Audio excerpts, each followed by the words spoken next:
Hi everyone, my name is Aman Arora, and in this talk, I will be talking to you about our paper, Hamamu, specializing FPGAs for ML applications by adding hard matrix multiply blocks. Here is an agenda of our talk. In the introduction section, I'll talk to you about the motivation for this research work. Then we'll look at various aspects of this proposal that we call Hamamu. Then we will talk about the methodology and share some results, and we'll conclude after sharing some future work. So let's get started. Machine learning and deep learning have revolutionized our life. These applications are very compute intensive though, and it is for this reason that a lot of hardware acceleration alternatives have been proposed and deployed in the last decade or so. These range from very flexible and programmable CPUs and GPUs to very efficient ASICs. Because of the rapidly changing algorithms and network architectures in this field, FPGAs are a very promising solution. FPGA-based designs have been deployed already by many companies and researchers. The question naturally arises, can we improve the performance of FPGAs for ML and DL? And the answer is yes. And there are several performance improvement ideas that have been deployed for FPGAs. When we look at performance of any hardware, we have to see what kind of workload is being deployed on that hardware. And it turns out that with respect to machine learning and deep learning, matrix multiplications are the most dominant workload. About 70 to 80% of the time is consumed in matrix multiplications. And that is what brings us to this idea of heterogeneity in FPGAs.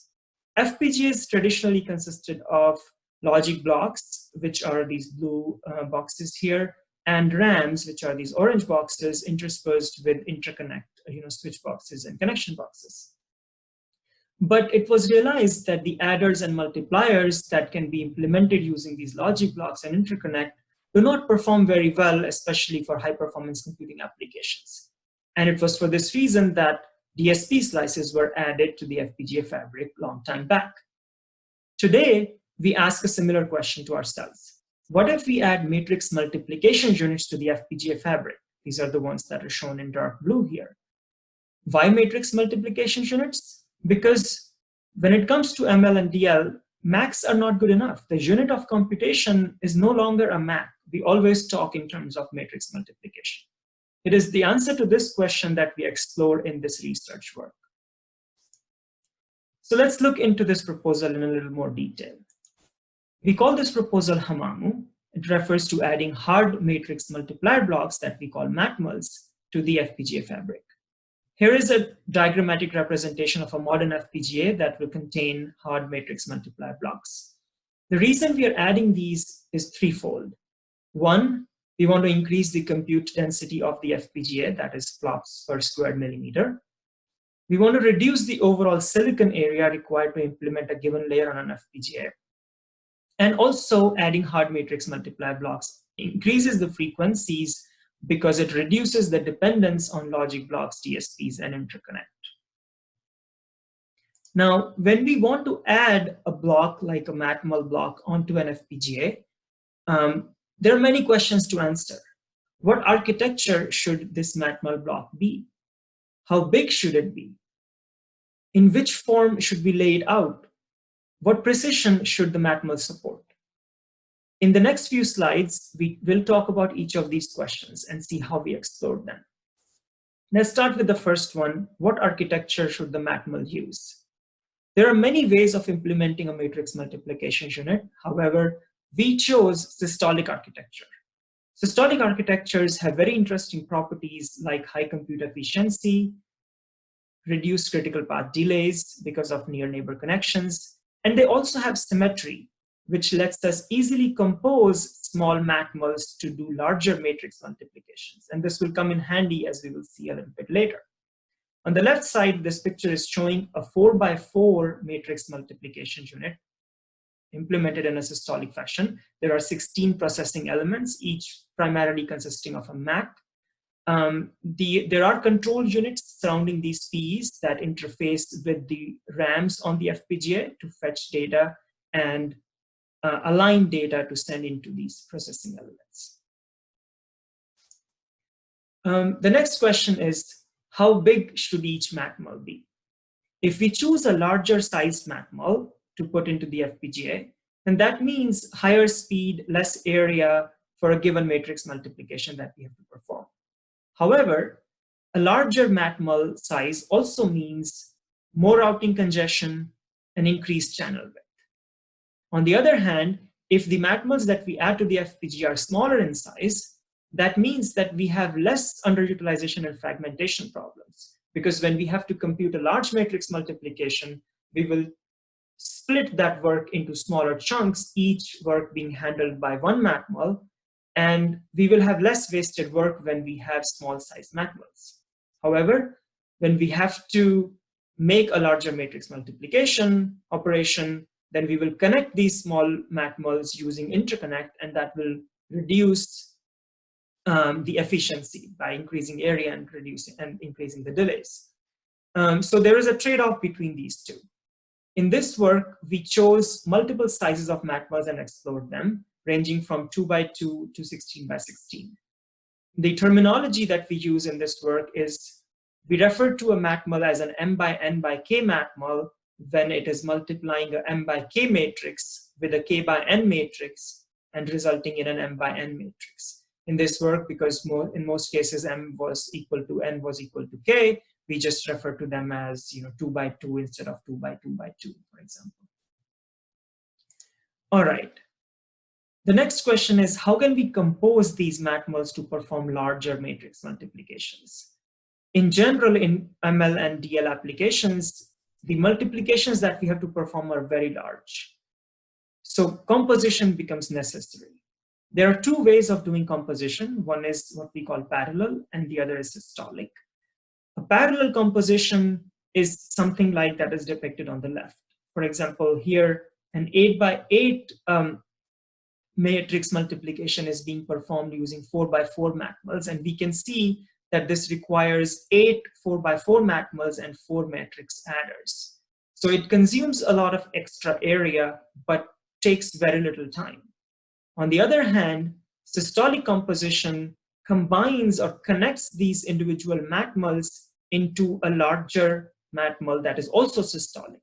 This is done by connecting the matmul systolically, just like the PEs or processing elements inside an individual matmul themselves are connected systolically to each other. These connections are these dotted arrows here. So you can see that the area consumed in systolic composition, in this case, is 4 matmuls, 4 by 4 matmuls only, which is smaller than parallel. However, it will take a longer time because the number of cycles now are the number of cycles required by an 8 by 8 matmul. Within systolic, there are two ways of performing this composition. One is by connecting these matmuls together using soft FPGA interconnect, that is by using switch boxes and connection boxes. However, an alternative method is to connect these matmuls using direct programmable interconnect. This direct programmable interconnect is a feature of the architecture that we have proposed. This is similar to the direct programmable interconnect that we have in DSP slices and commercial FPGAs these days. In those cases, in DSP slices, we connect along the columns. However, here we provide for interconnect to all the neighboring matmuls, top, bottom, left, and right, because it's a two-dimensional operation. In this work, we explored parallel composition and the two types of systolic composition as well. The next two questions, we handle them together. The first one is, how should the matmuls be laid out? There are multiple ways of doing that. We can cluster all the matmuls together in one island in the FPGA somewhere. We can arrange the matmuls in columns like most blocks in common FPGAs. We can have these blocks be surrounded by a sea of other blocks also. The other question is, what part of the FPGA to convert to matmuls? We can replace all or some of the DSP slices with matmuls. We can replace some of the logic blocks with matmuls, or we can proportionately take area from DSPs and logic blocks and give that area to matmuls. In combination of these two questions, we came up with 3 placement strategies that we explored in this work. The first one is called columnar. In this, The matrix multiplication units or matmals are arranged in columns, and we don't have any DSP slices. In the surround placement strategy, we have the matmals surrounded by other blocks like logic blocks and RAMs. In the hybrid placement strategy, we have, in addition to DSP slices, the matmals as well, and they are all arranged in columns. Okay, the last question that we tried to look into was what precision to support in matmals. ML and DL commonly use multiple precisions like FP16, bfloat16, which is relatively new, int8, int4, and even binary. In this work, we considered two precisions, FP16 and int8. And we did not construct a variable precision matmal in this work, which is to say that we performed two sets of experiments, one with FP16 precision and one with int8 precision, because our matmal at one time supports only one precision. All right, let's look into the methodology that we used for our experiments. To start with, let's look into tools. We used a tool called VTR, which is a tool from the University of Toronto. It's an academic tool which is used for FPGA architecture exploration.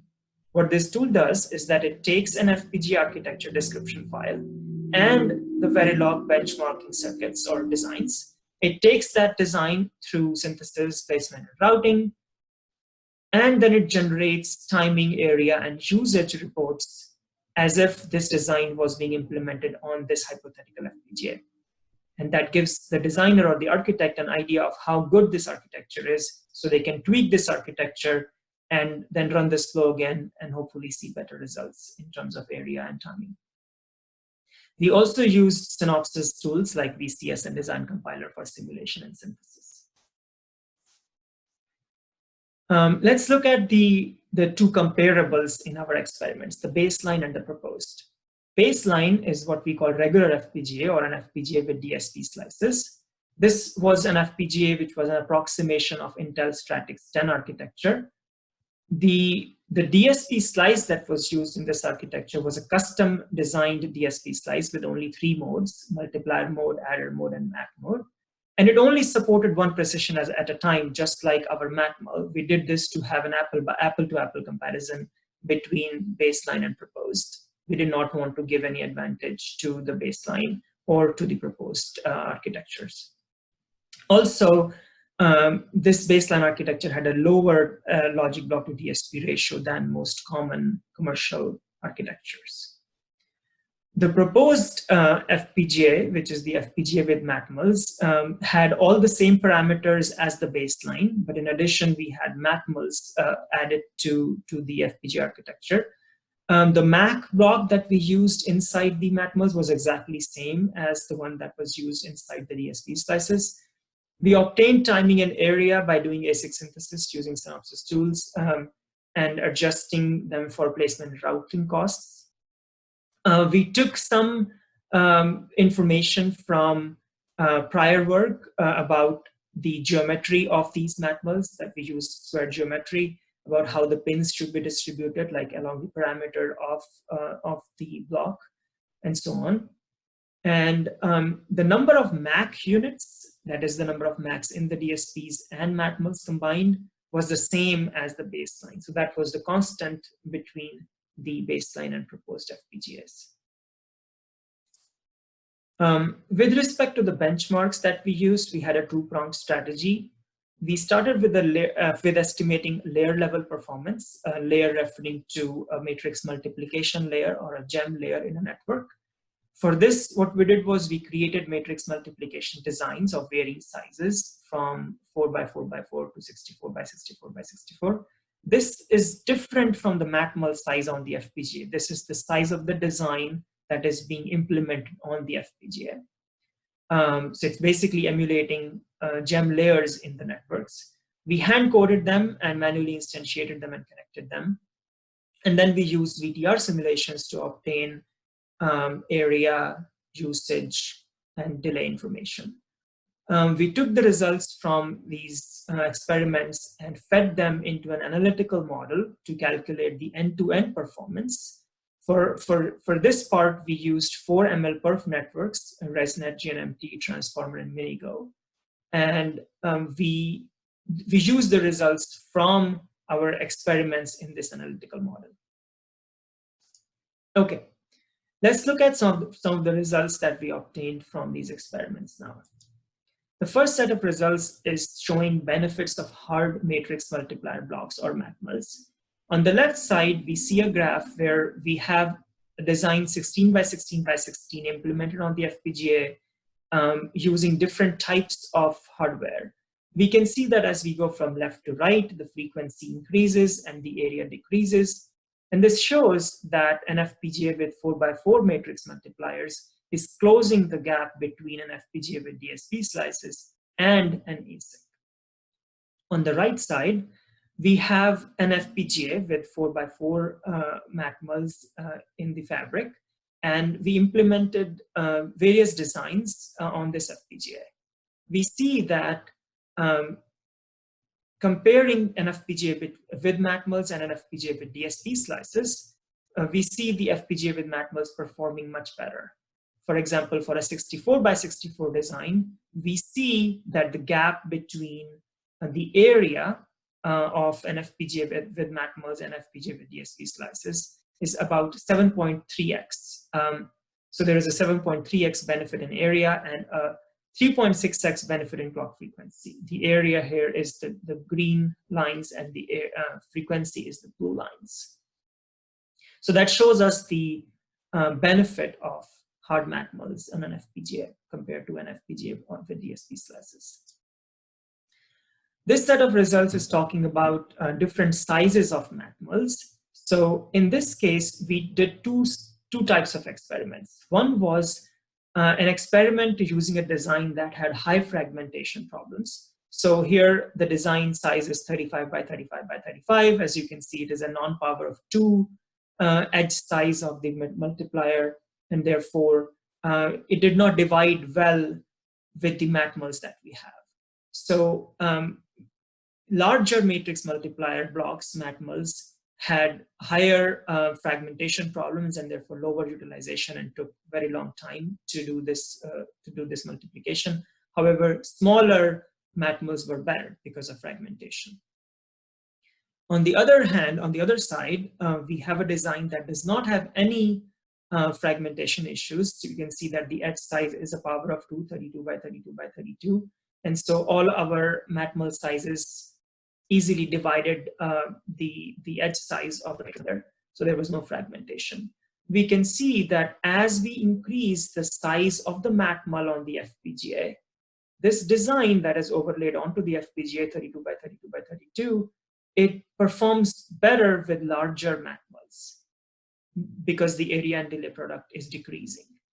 We also, however, saw that with larger MATMLs, the channel width was higher, which is not very good.